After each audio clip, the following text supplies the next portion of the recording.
안녕하십니까. 언제나 소비자 편에서 방송하는 콘스탄트 김입니다. 얼마 전에 정부의 국민연금 개정안이 나왔는데요. 그 문제점은 무엇이고요? 앞으로 그 개정안이 나아가야 될 길, 그 다음에 개정안으로서 확실하게 개정을 시켜야 될 개혁 방안에 대해서 오늘 말씀을 나누겠습니다.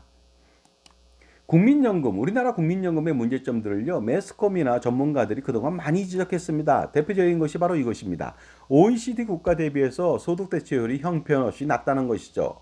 굉장히 떨어지다 보니까 국민연금을 믿고서 노후 생활을 기대기가 어렵다는 그런 내용이 되겠습니다. 한결같은 그런 내용입니다. 하지만 이것은요, 심각한 자료 왜곡이 아닐 수가 없습니다. 왜냐하면요, 사실 왜곡이죠.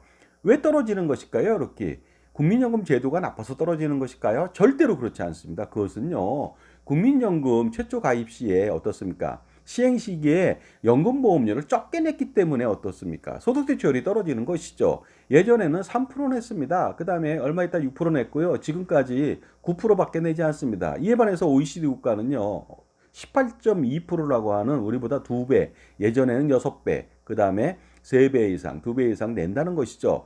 그러다 보니까 외국 대비해서 소득 대체율이 떨어진다는 것은 자명한 것이고요. 더 떨어져야 되는 것이죠. 그럼에도 불구하고 자꾸만 소득 대체율이 떨어진다. 내일 또는 생각 안 하고요. 떨어진다고만 잠깐 생각하니까 국민들로부터 국민연금에 대해서 반감이 생기고 등한시여기고 소홀히 대하는 것이 아닌가 이런 생각이 듭니다. 적게 내고 많이 받겠다고 하는 것은 도둑심보죠. 최악의 사회범죄 의식이 아닐 수가 없습니다. 기성세대는 조금 내고 많이 받고요. 그 고통은 청년세대한테 고스란히 빚으로 넘겨준다? 부담으로 넘겨준다. 이것이 가장 큰 문제가 아닐 수가 없겠죠. 그러니 현명한 국민 여러분, 이거 소득 대체율 떨어진 것은요, 40%라고 하는 것도 낸 돈 대비해서 엄청나게 많다는 것을 생각해 보실 필요가 있습니다. 자, 그러다 보니까요, 국민연금, 이게 문제가 좀 있습니다. 보험료가 너무 낮다는 것이죠. 그러다 보니까 눈치를 자꾸만 보다 보면요, 그동안 계속 정권에서 눈치를 보다가 시행을 미뤘거든요. 개혁을 이렇게 눈치를 보면요, 나중에 실패하게 됩니다. 너무 늦게 시작한다면 그것도 문제가 되겠고요. 또 이 상태에서 만성화된 사람들한테 개혁을 한다? 반발이 엄청날 것으로 보입니다. 하지만 지금 개혁하더라도 늦지 않았다는 것은 아니지만 만시지탄에 불과합니다. 그럼에도 불구하고 지금 바로 개혁을 해야 되지 않을까. 그래야만 가장 빨리 개혁을 할 수 있습니다. 그런데 눈치까지 보게 된다면 최악이 될 수밖에 없습니다. 원성은 원성대로 사고요. 개혁안은 실패할 가능성이 대단히 농후하기 때문에 그렇습니다. 국민연금의 문제점은요, 아주 간단합니다. 첫 번째는요, 가입자 수가 감소하고 수급자가 증가한다는 것이죠. 합계 출산율이 뭐 0.5명대, 6명대, 7명대 전 세계 최저다 보니까 가입자 수는 점점 줄어든다는 것이죠. 그 다음에 평균 수명이요, 일본하고 맞먹게 최고 고령화 시대에 도달했습니다. 지금도 여성이 90.7세를 살고 있거든요. 수급자 수가 점점 증가한다는 거 아니겠습니까? 그 문제 때문에요. 굉장히 국민연금은 앞으로 그 고통을 받을 수밖에 없는 것인데요. 거기다가 연금보험료가 9%밖에 안 됩니다. 상당히 미미하다. 그리고 상대적 소득 대체율 부담이 가중될 수밖에 없습니다. 비록 40%라 할지라도 굉장히 부담스러운 금액이 아닐 수 없거든요. 그 다음에 뭐 다른 부분들도 있겠죠. 자산운용 수익률이 저조하다든가 요즘 좀 나아지는 모습을 보이고 있습니다만은요. 방만한 경영 상태라든가 그다음 기타 여러 가지 문제점이 국민연금의 문제가 될 수가 있습니다. 이로 인해서 가장 큰 문제는 국민연금 기금이 고갈된다는 것 아니겠습니까? 2055년도에 조기 고갈된다면요. 그 다음부터는요, 적립 방식이 아니라 부가 방식으로 가입자가 그 많은 연금 수혜자한테 연금을 매년 지급하기 위해서 매년 내야 되는 돈을요, 그때 부가 방식으로 계산을 하는데 제가 얼추 계산해 보니까 개혁안이 통과되지 않는다면 30% 내외를 내야만 합니다. 이렇게 된다면 어떤 문제가 생깁니까? 지금도 조세 부담률이 23.9%고요. 국민 부담률이라고 해서 조세 플러스 준조세, 고용보험이나 건강보험, 국민연금 등 이런 거 납부하는 부담률이 32%거든요. 그런데 미래에 어떻습니까? 30%의 국민연금을 부담한다? 그러면 바로 60% 이상이 되죠. 거기다 고용보험 이미 기금 고갈됐고요. 건강보험 2028년도면 고갈됩니다. 자, 이래서 더 돈을 내겠죠. 그러면 70% 이상을 국민 부담률이다. 그러면 나중에 젊은 세대가 2, 30년 뒤에요. 100만 원을 벌면 70만 원을 세금이나 준세금으로 내야 된다는 것이죠. 어떻게 생활이 가능하겠습니까? 불가능하다고 봅니다. 1000만 원 받는 사람들도 700만 원 낸다면 300만 원 갖고 생활 불가능하지 않겠습니까? 그러니까 이런 일이 벌어지지 않도록 미리 개혁하는 것이 가장 중요하겠습니다. 그러다 보니까 국민연금 기금 고갈을 최대한 늦춰주는 개혁안이 획기적인 개혁안이 필요합니다. 그리고요. 신규 가입자 감소에 따른 기금 재정 안정화를 위한 다각적인 획기적인 개혁안이 필요하다는 것이죠. 이렇게 된다면 늦춰지면서요. 어떤 결과가 나오냐면 기성세대는 돌아가시다 보니까 그 많던 사람들이요. 신규 가입자가 줄잖아요. 줄은 상태에서 그 사람들이 나중에 수급자가 된다면 그만큼 어떻습니까?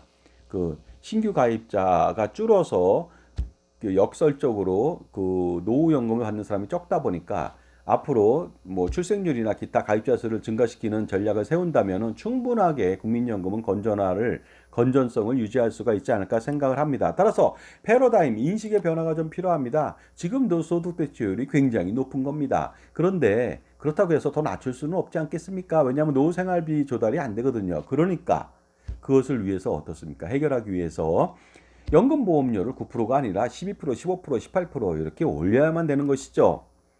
납입보험료 대비 40%, 과거에는 70%까지 줬다는 말도 안 되는 일이 벌어지는데요. 따라서 납입보험료를 높이든 그다음에 소득대체율을 낮추든 해야 되기 때문에 우리가 대체율 낮추면 기분 나빠할 거 아닙니까? 그러니까 보험료를 높이는 방법이 가장 중요합니다. 여기서 소득대체율이라고 하는 것은요. 국민연금 가입자가 가입기간 동안에 벌었던 평균 소득 대비해서 노후에 받게 되는 연금 수령액의 비율이 되겠습니다. 가령 예를 들어서 소득 대체율이 40%라고 한다면요. 가입 기간 40년 기준이거든요. 평균 소득이 300만 원이다. 그랬을 때 연금으로 받는 금액은 40%니까 120만 원을 받는다는 것이 되겠습니다. OECD 국가 평균 소득 대체율이 얼마 전에 50.7%라고 합니다. 이것에 비해서 적다고 40%가 적다고 얘기하지만 사실은 낸 돈 대비해서는 엄청나게 많은 것이 아닌가 생각하죠. 연금보험료 9% 절반밖에 내지 않다 보니까 우리의 현재 수준에서 소득 대체율은요. 40%가 아니라 25% 밑으로 더 다운돼야 됩니다. 그래야만 충분히 어떻습니까? 뭐 20% 내외가 돼야지 OECD 국가하고 거의 비슷하지 않을까 생각합니다. 하지만 이렇게 낮춰서는 곤란하죠. 연금보험료를 높일 필요가 있습니다. 그리고 또 이제는 90세, 100세는 기본적으로 살게 되는 시대에 도래됐습니다. 120세도 살 수가 있다는 것이 되겠습니다. 제가 보니까요, 1988년도 국민연금 시행 초기의 평균 수명은요, 70세가 좀 안 됐습니다. 그 언저리였거든요. 그러다 보니까요, 현재는 2024년도 제10회 경험생명표예요. 평균 수명이 88.5세입니다. 무려 어떻습니까? 그 기간 동안에 18.5년이 증가됐고 26.4%가 증가됐습니다. 이렇게 된다면은 시행 초기의 연금 수급 연령이 60세였거든요. 지금은 이제 단계적으로 65세까지 왔습니다만은 75세로 해도 평균 수명 대비해서 아무 문제가 없는 것이죠. 하지만 75세라면 너무 심하잖아요. 그러니까 70세까지 획기적으로 연장책을 세울 필요가 있다는 것이 되겠습니다. 그리고요, 연금보험료를 찔끔찔끔 올리면 안 됩니다. 왜냐하면 기성세대는 부담을 해야 되거든요. 그러다 보니까 어떻습니까? 급격한 인상이 필요하죠. 15%, 18% 바로 적용해야 됩니다. 그래야만 기성세대가 함께 고통분담에 참여할 수가 있겠죠. 그 다음에 연금 수급 연령을 급격하게 연장시킬 필요가 있습니다. 70세 이런 식으로 할 수가 있겠죠. 이 두 가지만 개혁하더라도 소득대체율하고 국민연금액 자동 조동 장치 등을 고려하지 않아도 되는 거 아니겠습니까? 그리고요, 소득 대체율은 현행 대비 손대지 않는 것이 좋겠죠. 왜냐하면 개혁한다고 해놓고서요, 조삼모사격으로 어떻습니까? 보험료 약간 올리고 소득 대체율 높인다면 하나마나가 됩니다. 물론 고충은 있겠죠. 왜냐하면 모두가 반발할 테니까. 하지만 어떻습니까? 개혁이라고 하는 것은 단칼에 해야 되고요, 모두가 감수해야 됩니다. 그리고 이거 뭡니까? 우리나라 국민 모두가 함께 짊어져야 되는 권리이자 의무이자 책임 아니겠습니까? 그러니까 서로서로 십시일반으로 손해보는 그런 어떤 손해 볼 수 있다는 그런 고통 분담이 가장 중요하지 않을까 생각합니다. 그러니까 기성세대가 나는 조금 내고 65세 때 바로 받아갈 거야 하는 것은 정말로 도덕심보가 아닐 수가 없습니다. 자기 자녀들 아닙니까? 사회적으로 보면 자기 자녀들이거든요. 그 사람들한테 후세에 이런 고통과 빚을 물려줘야만 되겠습니까? OECD 국가 평균 18.2%의 보험료가 도달할 경우에는요, 어떻습니까? 그때 되면은 이 소득 대체율을 조금 더 올릴 필요는 있겠죠. 하지만 이것도 청년 세대를 위해서라면 불필요해 보입니다. 그러니까 소득 대체율은 만지지 않고 연금보험료를 높이는 방법이 가장 중요하다고 볼 수 있습니다. 국민연금 개혁은 신구 세대에 대한 책임을 분배하는 것이라고 요약할 수가 있습니다. 따라서 청년 세대의 짐을 보다 더 덜어주는 것이 가장 중요합니다. 기성세대의 국민연금 혜택을 많이 받았기 때문인데요. 그렇다면 기성세대가 고충을 좀 더 끌어안고 가는 것이 더 중요하지 않을까요? 그래도 청년 세대보다 훨씬 더 행복합니다. 그래서 연령대별로 보험료 차등을 적용을 하는 것이 중요하겠습니다. 만약 15%를 급진적으로 적용하게 된다면 수급 연령 빼기 현재 연령을 해서 적용 기간을 설정할 필요가 있겠죠. 따라서 59세인 사람은요, 1년밖에 못 내잖아요. 그러니까 15% 바로 적용하고요. 58세인 사람은 2년 동안, 그러니까 1년 동안은 12%, 1년간은 15%를 적용하면 되지 않을까 생각합니다. 50세인 사람은 10년 동안에 그 6%에 대해서 0.6%씩 계속 적용해 나간다면 효과적이지 않을까 생각합니다. 40대 이하는 20년 동안 단계별로 인상하는 것이 가장 중요한데, 이래야만 청년 세대의 부담을 완화시킬 수가 있을 것 같습니다. 그 다음에 연금 수급 연령을 단기적으로 연장 또는 연장을 할 필요가 있겠죠. 그러한 조정이 필요하다고 봅니다. 그리고요, 혹시라도 급진적으로 저는 원합니다. 70세 바로 하는 것이 좋겠지만, 그래도 혹시나 과거 사람들에 대해서는요, 평균 수명이 지금 사람보다 좀 일찍 돌아가실 염려가 있으니까 3년 단위로 1년씩 연장하는 방법도 괜찮은 방법이 아닌가 생각합니다. 지금까지 제 정보가 도움이 되신다면 무료 구독하고 좋아요 부탁드리고요. 멤버십 회원가입을 통해서 수억 원 내지 수십억 원 절세할 수 있는 방안을 찾아보시기 바랍니다. 정부 개혁안의 주요 골자는 이렇습니다. 연금보험료 4% 인상한다는 것이죠. 4%, 9%에서 13%가 되겠습니다. 소득대체율을 또한 2% 인상한다. 이것은 조삼모사라고 했습니다. 미봉책에 불과합니다. 개혁에는 도움이 절대로 안 될 것으로 보입니다. 보험료는 그나마 마인드를 좀 바꿔서 차등 적용합니다. 50대는 4년 동안에 걸쳐서 4% 인상하고 20대는 16년에 걸쳐서 4%를 인상한다니까 의도는 좋지만 효과는 별로 없을 것 같습니다. 왜냐하면 급진적으로 올릴 필요가 있겠죠. 그래서 청년층한테 부담을 덜 주는 것은 맞는 방향이라고 볼 수는 있지만 좀 더 급진적인 것이 필요하고 기성세대가 좀 더 많은 고통 분담을 할 필요가 있습니다. 50대는 4년, 40대는 8년, 30대는 12년, 20대는 16년 동안 단계적으로 인상한다는 부분의 방향성은 맞다는 것이죠. 그러나 연금보험료 인상은요, 16년 동안 이 상태로 간다면 더 이상 오르지 않겠다는 그런 심산이 깔려 있다는 것이죠. 하지만 그러면 안 됩니다.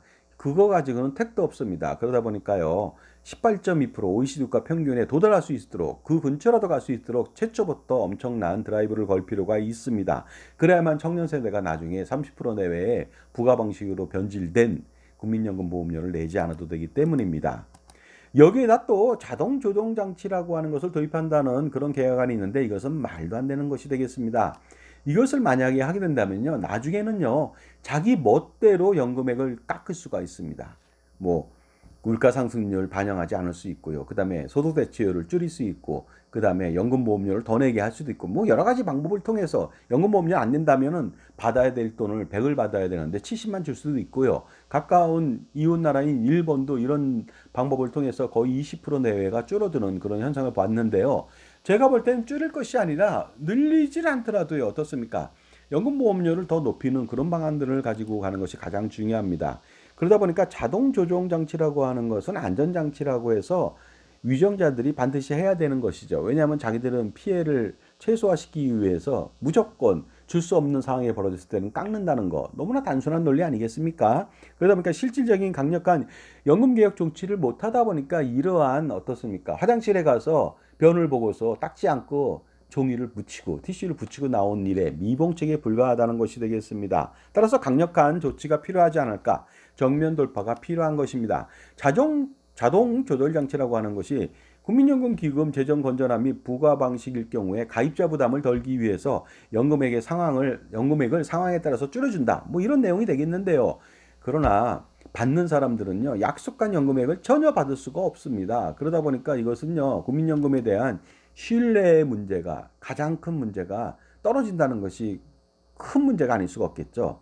바로 자동 조정 장치라는 것이 가입자 수, 수급자 수, 소득 대체율, 물가 상승률, 경제 성장률, 기타 여러 가지들을 판단해 가지고 내가 기금의 재정 안정화를 위해서 내가 마음대로 깎겠소 한다는 그런 내용이 되겠습니다. 국민연금의 가장 큰 장점이라고 하는 것은 바로 신뢰죠. 근데 이 신뢰를 무너뜨리는 것이 바로 자동 조정 장치가 되겠습니다. 보험료 인상하고 수급 연령 연장 등을 통해서 충분한데요. 이런 방식은 무소불위의 힘을 정말로 독재자한테 권력을 준 것입니다. 칼날을 휘두를 수 있게끔 준 것이거든요. 마음대로 연금을 깎다 보니까 어떻습니까? 국민 모두가 볼멘 소리를 할 수밖에 없고요. 그 다음에 국민연금으로부터 멀어질 수밖에 없습니다. 반드시 이 개정안은 폐기돼야만 됩니다. 자, 기대효과라고 하는 것은요, 자기들이 말하는 이렇게 됐을 때 연금 그 기금이요, 어떻습니까? 2072년도까지 고가를 늦출 수 있다. 잘하면 88년도까지 갈 수 있다. 이것이 바로 미봉책이 아닐 수가 없습니다. 지속적으로 연금 재정화 안정화를 재정 안정화 조치를 위해서는요, 이런 방법을 쓰면 절대로 안 되겠습니다. 그래서 더욱더 강력한 조치, 그것이 좀 필요하지 않을까 생각합니다. 그래야만 미래의 청년 세대가 연금보험료에 대해서 30% 부담을 안 하고 정말로 18% 선에서 끝나게 되는 해피엔딩이 될 수가 있습니다. 그렇지 않다면요, 정말로 이탈리아 꼴이 나게 됩니다. 이탈리아는 지금 연금 재정 기금이 고갈됐죠. 이미 오래전에 고갈됐습니다. 그러다 보니까 연금보험료를 부과 방식으로 33%를 내는데 놀라운 것은 이 33% 중에서요, 16.5%를 근로자가 내지 않는다는 것입니다. 근로자는요, 9.19%밖에 안 냅니다. 사용자는 23.81%죠. 이렇게 된다면은요, 어떻습니까? 근로자는 부담이 적겠지만 사용자는 화가 나죠.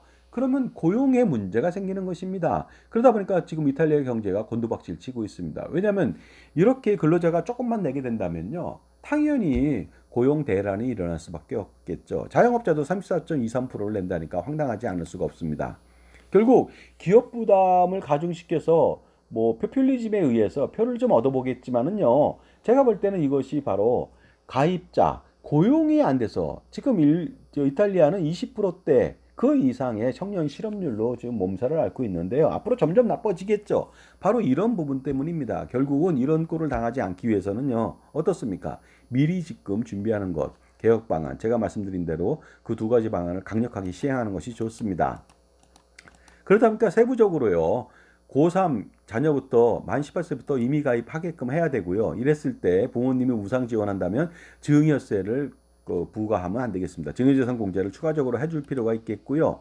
그 다음에 되도록 55만 5,300원 낼 수 있게 하고요. 18세가 소득이 없으니까 자기 소득공제 못 받잖아요. 그건 가족한테 넘길 수 있는 그러한 어떤 플렉시블한 그런 정책이 좀 필요하겠습니다. 그리고 15세부터 또 가입하게 만들어야 됩니다. 지금은 15세라고 한다면 임의적으로 자기가 선택하면 가입할 수 있는데 15세라면 무조건 가입을 해야 되겠죠. 소득이 발생한다면 말이죠.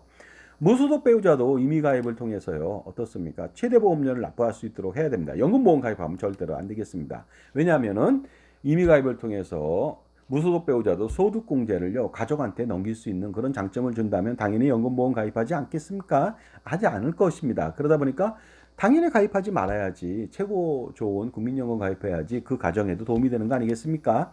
주납부도 강화시킬 필요가 있겠죠. 과거에는 주납부 기한이 5년, 6년, 7년 막 했습니다. 근데 지금은 119개월, 10년 미만이거든요. 그러다 보니까 최대한 원하는 대로 무조건 다 납부할 수 있도록 해줘야 됩니다. 한도를 없앨 필요가 있겠죠. 그리고 넣은 것에 대해서 마찬가지로 나누어서 소득공제를 가족들이 모두가 할 수 있도록 해준다면 좋겠죠.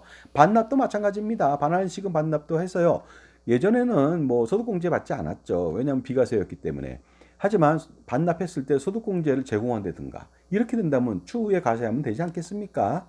그리고 반납 시 추납 및 최고보험료 납입을 할 수 있도록 도와줘야만 됩니다. 지금은요, 어떻습니까? 추납보험료 한도가 있거든요. 그래서 A값 대비해서 현재 2024년도 298만 원에 9%밖에 낼 수가 없어요. 하지만 그 한도 풀어야 되겠죠. 그리고 임의계속 가입도요, 65세까지 지금 할 수가 있는데 이것을 강제화시킬 필요가 있습니다. 65세까지 무조건 납부해야 됩니다. 소득이 생겼을 때요. 그랬을 때 반드시 강제할 필요가 있습니다. 왜냐하면 65세까지 지금 열심히 돈을 버는 사람들도 굉장히 많거든요. 마찬가지로 소득공제 혜택을 만약에 직업이 없다 하더라도 소득공제 혜택을 가족 모두에게 자녀나 손자녀한테 주면 되지 않을까요? 선납도 지금요, 근로자는 안 되고 자영업자나 임의가입자 이런 사람들만 되거든요. 그러다 보니까 선납도 근로자도 포함시킬 필요가 있고 5년이 아니라 마음대로 선납할 수 있게끔 도와줄 필요가 있습니다. 그래야만 어떻습니까? 소득공제도 받을 수 있고 가족들도 소득공제를 받을 수 있겠죠. 조기연금 개혁 방안으로요, 연금보험료를 대폭적으로 인상해야 됩니다. 처음부터 15%, 18%, 처음부터 인상이 가장 중요합니다. 그리고 혜택을 받은 이렇게 올리는 이유는 혜택을 받은 기성세대가 더 많이 부담해야 된다는 것이 되겠습니다. 상대적으로 짧은 기간 내에 기성세대는 더 많은 돈을 내야 될 필요가 있고요. 그 다음에 이렇게 부담을 지음으로써 청년세대의 부담을 경감시킬 수가 있습니다. 또한 최고보험료도 55만 5,300원인데요. 이거 확 올려야 될 필요가 있겠죠. 자, 그다음에 지급률은 손대면 안 됩니다. 소득 대체율은 고정시킬 필요가 있습니다. 고정하지 않는다면 연금 개혁은 아무런 의미가 없습니다. 그리고요, 연금보험료 인상으로요, 그 나중에 받게 되는 노령연금, 장애연금, 그 다음에 유족연금은 저절로 많아지게 됩니다. 지급률이 소득대체율이 현재랑 똑같다 하더라도요. 그 다음에 연금 수령 기간을, 수급 기간을 연장할 필요가 있겠죠. 65세에서 급진적으로 70세, 아니면 그게 안 된다면 점진적으로라도 3년 단위로, 1년 단위로 연장해서 70세에 받을 수 있도록 할 필요가 있습니다. 고통분담의 어떤 일환이 되겠습니다. 그리고 연금기금에 대해서 운영을 개선해서 완전 민영화해서요, 오버라이딩을 준다든가 기타 등등의 어떻습니까? 다양한 투자 자산으로 투자를 확대한다. 위험 자산으로 투자를 확대한다. 이런 방안들이 필요하죠. 지금도 뭐 국내외 주식의 40% 이상, 그다음에 대체 투자에 뭐 10몇 프로 이상에서 57% 정도를 투자하고 있는데 이거 70%, 80% 계속 늘릴 필요가 있겠죠. 그다음에 국민연금공단이 비대해졌습니다. 경영 슬림화가 필요하겠죠. 조직 슬림화, 전산화, AI를 통해서요, 엄청나게 많이 줄일 수 있습니다. 50% 이상 줄일 수도 있거든요. 비용 절감을 통해서 어떻습니까? 국민연금은 국가가 가져가는 것이 아니에요. 국민의 것입니다. 그런데 거기에 엄청나게 그 많은 준 공무원 같은 사람들의 비용을 많이 들어가게 한다면 말도 안 되는 거 아니겠습니까? 예전에요, 노무현 정부 시절에 1년 만에 운영비 등 인건비 포함해서의 모든 것이죠. 한 해에 2배로 뛴 적이 있습니다. 엄청나게 많은 그 사람들을 방만하게 경영 운영했다는 그런 내용이 아니겠습니까? 그러다 보니까 이런 일이 벌어지면 절대로 안 되겠죠. 개혁이라고 하는 것은요, 어떻습니까? 채찍질에서 이 피부와 살갗을 걷어내는 것입니다. 그러니까 처음에 고통 한 번으로 끝내야지 그냥 1년, 2년, 3년, 10년 계속 개혁을 한다? 말도 안 됩니다. 그건 피로감 때문에 모두가 반대할 것입니다. 한 번에 처리해야 효과가 나타나는 것이죠. 펌프질 할 때 우리가 마중물이라고 해서 한 바가지 크게 듬뿍 넣어야 됩니다. 그래야지 많은 물을 얻을 수 있는데 제가 어렸을 때 물을 좀 줄여보겠다고요. 한 그릇씩 넣었어요. 안 되더라고요, 절대로. 그러다 보니까 나중에 결국은 한 바가지 넣었는데요. 알고 보니까 마중물을요, 한 바가지 넣으면 끝낼 것을 뭐 한 그릇씩 넣다 보니까 나중에 세 바가지 이상을 넣은 그런 꼴이 됐습니다. 결국은 손해 났다는 것이죠. 그러니까 한 번에 하는 것이 가장 중요합니다.